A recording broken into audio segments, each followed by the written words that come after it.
ఓం శ్రీ మాత్రే నమ. ఆత్మబంధువులందరికీ నమస్కారం.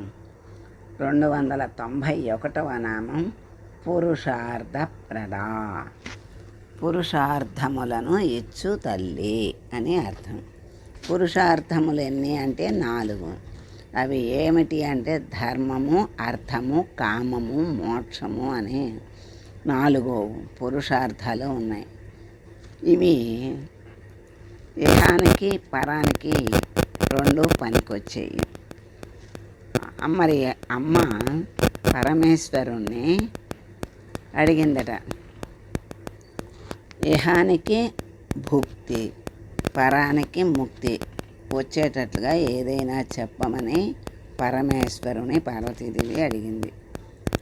పరమేశ్వరుడు అన్నాడు, అవ్వా బొవ్వా కావాలంటే కుదరదు, ఏది ఒకటే భుక్తి కావాలా ముక్తి కావాలా అని అడిగితే, భుక్తి ఒకటే ఇస్తే ఎప్పటికీ ముక్తి వస్తుంది స్వామి, ముక్తి ఇస్తే భుక్తి కూడా కావాలి కదా, భుక్తి లేకుండా జీవితం ఎలా గడుస్తుంది, అందుకని భుక్తి కావాలి ముక్తి కావాలి.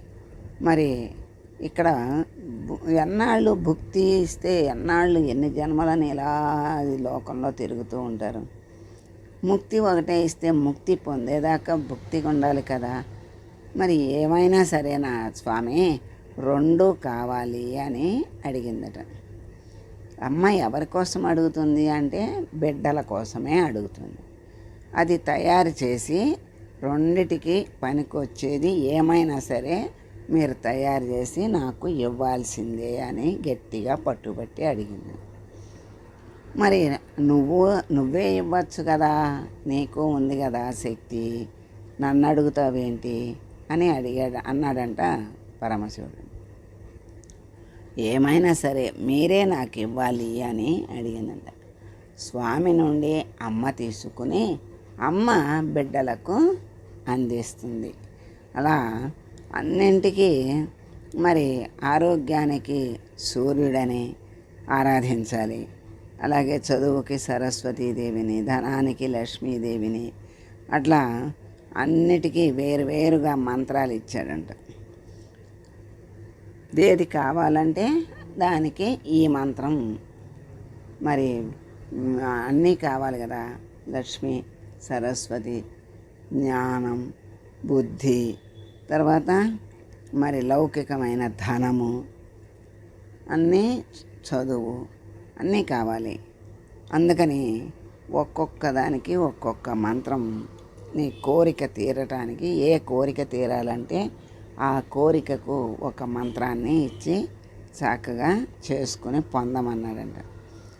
అలా కాదు, అవన్నీ చాలవు, అదొక్కటే నాకు నచ్చలేదు, అవి ఒక్కటే ఎలా సరిపోతుంది స్వామి, ధర్మార్థాలకి అవి చాలవు అందంట.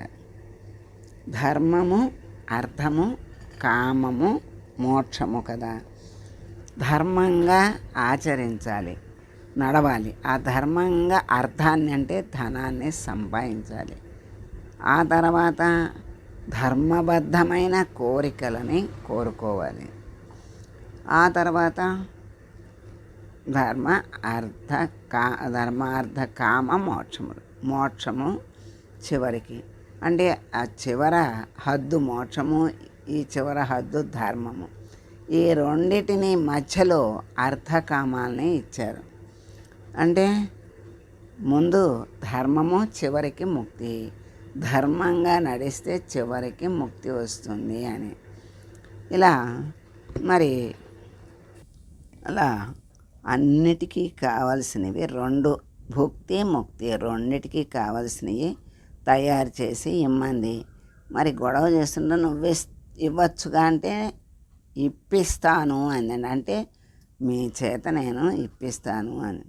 మరి రోజు తయారు చేశారా అని అమ్మ గొడవ చేస్తూ ఉంటే స్వామి వేషం మార్చుకున్నాడు. ఒక్కొక్క పనికి ఒక్కొక్క వేషం వేసుకుంటారు కదా. ఇప్పుడు డాక్టర్ వేషం డాక్టరు, అలా మరి అర్చకుడు అనుకోండి, అర్చకత్వం చేసేటప్పుడు అర్చకుని వేషం అర్చకుడు, వ్యాపారం మరి ఆఫీస్కి వెళ్ళేటప్పుడు ఒక వేషం, ఇంట్లో ఉన్నప్పుడు ఒక వేషం, అలా అనేక రకాలుగా మారుస్తూ మానవులే మారుస్తూ ఉంటారు. అలాంటిది స్వామిని అడిగేసరికి స్వామి వేషం మార్చుకుని వచ్చాడు. ఏ వేషం వేసుకున్నాడు? దక్షిణామూర్తి వేషం వేసుకుని చక్కగా తయారు చేసి రెండోటికి పనికొచ్చేటట్లుగా ఇచ్చాడంట. భుక్తికి ముక్తికి కలిపి రెండిటికి పనికొచ్చేటట్లుగా చేసి తయారు చేసి ఇచ్చాడు. ఇదంతా నీ గురించే అన్నాడంట అమ్మవారితో. అవును, మన ఇద్దరి గురించే అందట. అదే శ్రీ విద్య. ఆ శ్రీ విద్యలోనే సర్వము ఉంది. అంతా గొప్ప విద్యల్లో గొప్ప విద్య శ్రీ విద్య. ధర్మార్థ కామములు 3 లౌకికానికి పనికొచ్చేవి. చివరిది ఏంటంటే మోక్షము, పరమార్థం అంటే అలౌకికం. లౌకికానికి కాకుండా అలౌకికమైనది అనే మోక్షం. కనుక ఈ 4కి సరిపడా అర్థం 4 ఇచ్చేటట్లుగా ఇచ్చాడు స్వామి. మరి ఆరోగ్యానికి సూర్యుడైతే ధర్మానికి మోక్షానికి విష్ణువుని ఆరాధించాలి. ఆరోగ్యానికి సూర్యుడిని ఎలా ఆరాధిస్తామో ఆరోగ్యానికి సూర్యుని ఆరాధించాలి. ధర్మానికి మోక్షానికి విష్ణువుని ఆరాధించాలి. ధర్మార్థ మోక్షాల కోసం శివుణ్ణి ఆరాధించాలి. ధర్మార్థ కామ మోక్షాలు 4 కావాలంటే అమ్మని ఆరాధించాలి. మరి అమ్మని ఆరాధిస్తే అన్నీ వస్తాయి కదా, వాళ్ళు ఎందుకు అని అనుకోకూడదు. ఎందుకంటే వాళ్లకు అమ్మ ఒక్కొక్కళ్ళకి అప్పచెప్పినప్పుడు పెద్ద ఆఫీసరు ఉంటే చిన్న వాళ్ళతో మనకు పని లేదనుకుంటే మన పనులు అవ్వవు. పెద్ద ఆఫీసర్ ఎక్కడో ఉంటాడు, మనకు అందుబాటులో ఉండడు. చిన్న ఆఫీసర్లని చిన్నవాళ్ళ దగ్గర నుంచి ఆశ్రయించుకుంటూ అలా వెళ్తేనే పనులు మనకి అవుతాయి. చివరికి పెద్ద ఆఫీసర్ దగ్గర పరిపూర్ణమవుతుంది. ఆయన సంతకం పెడితే పరిపూర్ణం అవుతుంది. అట్లాగే అందరూ కావాలి. అందరి రూపాలు అమ్మ ఊరికే రూపాలను ఇవ్వలేదు, ఆజ్ఞలు ఇవ్వలేదు, ఆచరణ ఇవ్వలేదు. ఎందుకంటే అవసరానికే అమ్మ అందరికీ రూపాలను కల్పించి ఆజ్ఞలు ఇచ్చి చక్కగా ఆచరింప చేసింది. అమ్మ అంటే అన్నీ పిల్లలకు అందించేది. అమ్మ అంటే చాలు, అడిగింది కాదనకుండా ఇచ్చేటువంటి దయామయి అమ్మ. కనుక అమ్మని ఆరాధిస్తే ఆ జీవితానికి పరిపూర్ణతని ఇస్తుంది, అన్నీ ఇస్తుంది. భుక్తి ఇస్తుంది, ముక్తి ఇస్తుంది. భుక్తికి ముక్తికి ఎలా నడుచుకోవాలి అనేది ధర్మాన్ని చక్కగా నిర్వర్తించేటట్లుగా చేసి అర్థాన్ని ఇచ్చి ఆ అర్థాన్ని సార్థకం చేసి మంచి కోరిక, ఈ ధనాన్ని మనకున్న దాన్ని అందరికీ పంచాలి, చక్కగా మనం మంచి పనులకు ఉపయోగించాలి అనేటువంటి కోరికలు ధర్మబద్ధమైన కోరికలు. ధర్మబద్ధమైన కోరికలు అంటే మనకి సరిపడా వాడుకొని మిగతాది అందరికీ పంచాలి. పంచితేనే పెరుగుతుంది ఏదైనా. అలాగే అమ్మ అనుగ్రహించిన దాన్ని ప్రతిదాన్ని పంచాలి. అలా పంచితేనే చివరిదైన మోక్షం లభిస్తుంది. స్వార్థపూరితమైనటువంటి మనస్సు, తత్వము, వ్యవహారము ఉంటే అమ్మ అనుగ్రహం ఎప్పటికీ దొరకదు. అందుకని అమ్మని ఆరాధిస్తే చాలు అని అనుకోక్కర్లేదు. అమ్మని ఆరాధించాలి అంటే అర్హతలు ఉండాలి.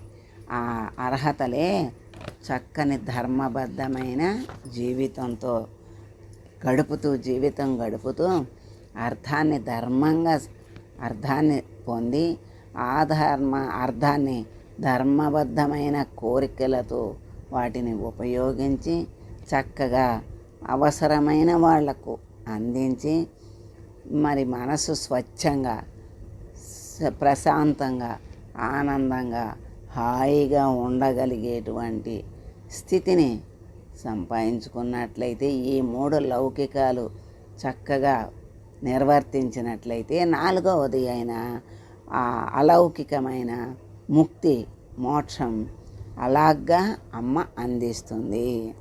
అమ్మని ఆరాధిస్తే తప్పకుండా మనకి అన్నీ ఇస్తుంది. అందుకే అమ్మని పురుషార్థ ప్రద అన్నారు. అంటే ప్రద అంటే ఇచ్చేది. పురుషార్థప్రద అయినటువంటి తల్లికి నమస్కారం చేసుకుంటూ, అమ్మా అన్ని పురుషార్థాలను మాకు ప్రసాదించి ధర్మబద్ధమైన జీవితాన్ని నడిపే శక్తి సామర్థ్యాలను ఇచ్చి మోక్షాన్ని పొందేటువంటి పరమ జ్ఞానాన్ని మాకు ప్రసాదించి మోక్షాన్ని ప్రసాదించి నీ అనుగ్రహంతో నీ దరికి నీలోకి చేర్చుకో తల్లి అని వేడుకుంటూ మంగళం పాడదాం. సర్వమంగళ మాంగళ్యే శివే సర్వార్థ సాధకే శరణ్యే త్రయంబకే దేవి నారాయణి నమోస్తుతే. ఓం